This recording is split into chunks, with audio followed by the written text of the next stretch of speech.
Sea of Thieves is probably my favorite game of all time. In this land, or sea, the world is truly your own, and no two Odysseys are the same. One day you may be solving sacred riddles, revealing the dig spot to your well-deserved booty, and the next, a bloodthirsty pirate, raining cannonballs to the nearest vessel in the pursuit of plunder and quick riches. You might even commit yourself as a merchant, peacefully delivering supplies across the seas. But one thing remains the same, and that is the epic backing track to your adventures.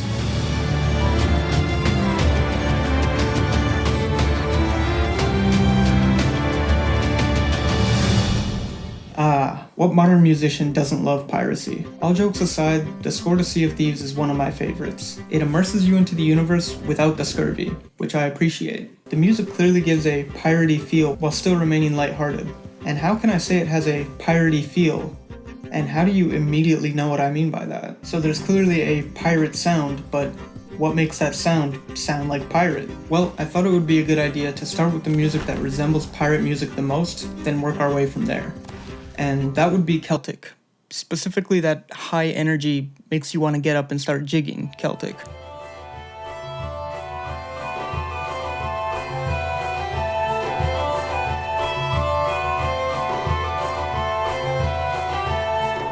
Well, you might say, we've already arrived. This is pirate music.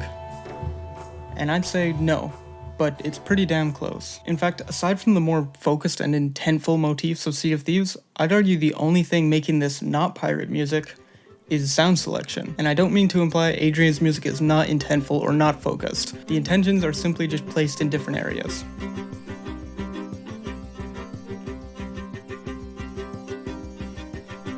So of course in Sea of Thieves we hear the full orchestra, but there's instruments from each section that stand out as piratey. In our strings section, kind of the signature piratey thing is spiccato.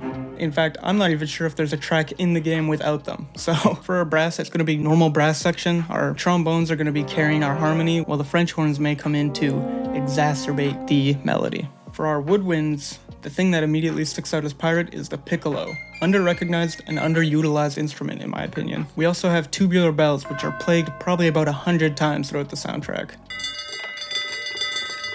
And now we're going to talk about one of the instruments that you can actually play in the game, the hurdy-gurdy. I'd like to incorporate some hurdy-gurdy into my track, but the one hurdy-gurdy VST I have doesn't sound that great. I'll see what I can do though. Another instrument that you can play is the accordion, specifically the concertina. I think we all correlate the accordion to a piratey sound, but historically it doesn't make any sense at all. Another instrument that pops up throughout the soundtrack is the harpsichord, specifically the Merchant Alliance jingle.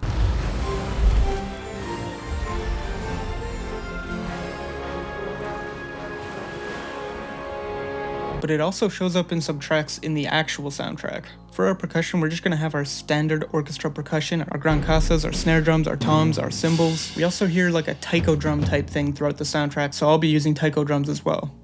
I also just really like taiko drums. But the single most pirate percussion instrument is the bones. But I don't have any bones. I've made some bones. Now they're quite tricky to play, but hopefully I can get something for my track. And if I can't play an uninterrupted pattern, I'll probably just record a bunch of sounds in from it and then splice it together on the computer.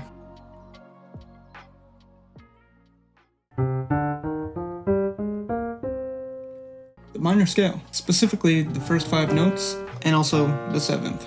A very piratey sounding thing is 1-7-1. So even if I just go through those notes and then end on the 1-7-1, it already sounds piratey. Pirate. Let's take the song Maiden Voyage from the game.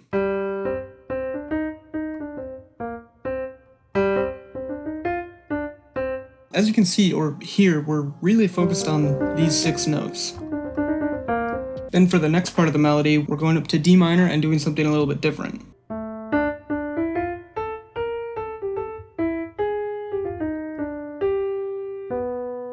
And you can hear the exact moment we go from D minor back to C minor.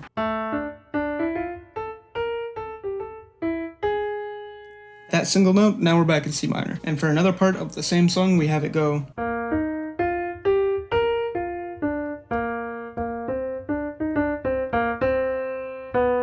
Which, I love that melody by the way, but all of that as well, it's just C minor. And another section of Maiden Voyage that is straight up just C minor is this part.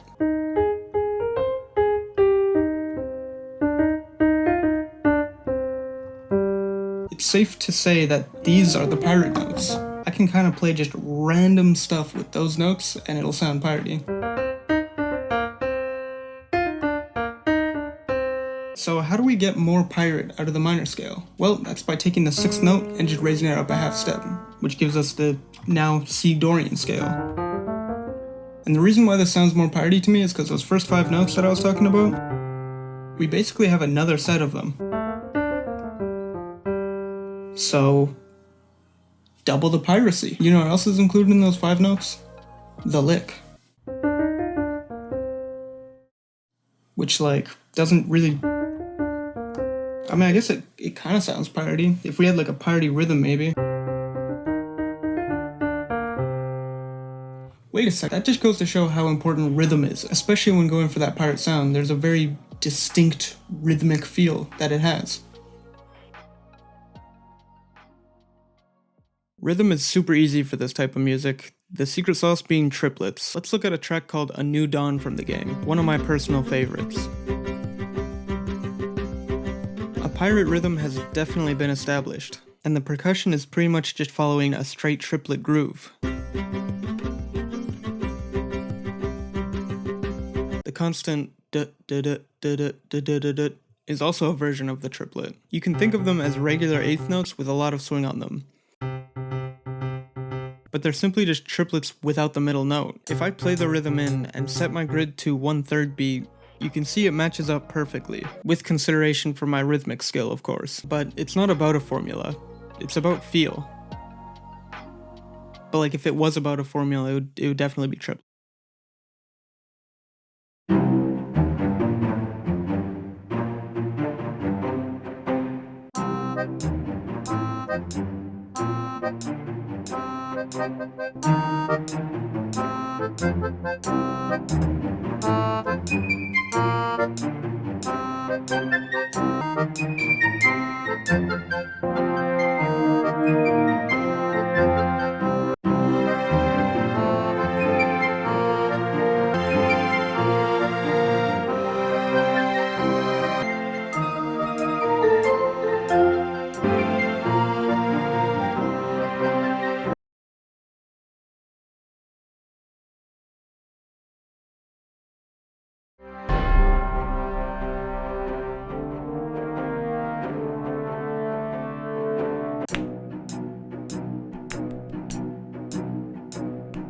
Here's the technique. If it can sound good on the cheapest piano I have, it'll sound good with a good instrument.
Sea of Thieves stands out from the rest of the games to me, and it's not just because it's about pirates, but because I truly believe there are no other games like it. It's fun grinding for that next figurehead or ring set, but being able to change your playstyle every time you play is extremely underrated.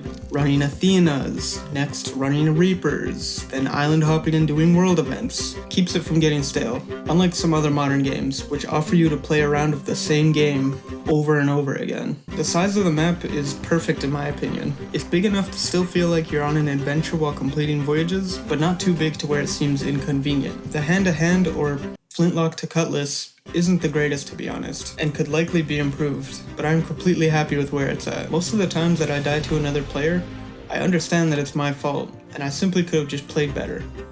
Most of the time. Sometimes I shoot a pirate in the face and the game says, Pixar, it didn't happen. Lastly, the most standout feature of the game is the ship combat. I honestly don't have a lot to say about it, but it's extremely fun and I love how intense it can get. Balancing your resources, cannons, helm, repairs, in this pandemonic dance with the other crew. Now let's talk my track. For the first half, I wanted this overly jolly pirate tune, and to contrast, I wanted the later half to be a dark and almost evil sounding pirate anthem. I had the Ashen Winds fight in mind while I made it. All things considered, I'm quite happy with how it turned out, but I wish I could have made more use of the hurdy-gurdy and the rhythm bones. I struggled with the rhythm bones, 1, because they're hard, but 2, because of the awkward BPM I was at. I was at 99, and that's just a very awkward space for triplets, especially the bones. But it is what it is. Transitions could have been cleaner, percussion is lacking, and general orchestration could have been improved a ton, but that'll all come with time. I'm proud of the cohesiveness I could bring with these two wildly different sections. Had I been able to make my track 5 or 6 minutes in length, my transition issues could have been ironed out pretty easily, but I didn't want this video to drag on. Speaking of, if you made it this far into the video, chances are you're enjoying it, so consider liking. The first video got an overwhelmingly positive reaction and a ton of nice comments, so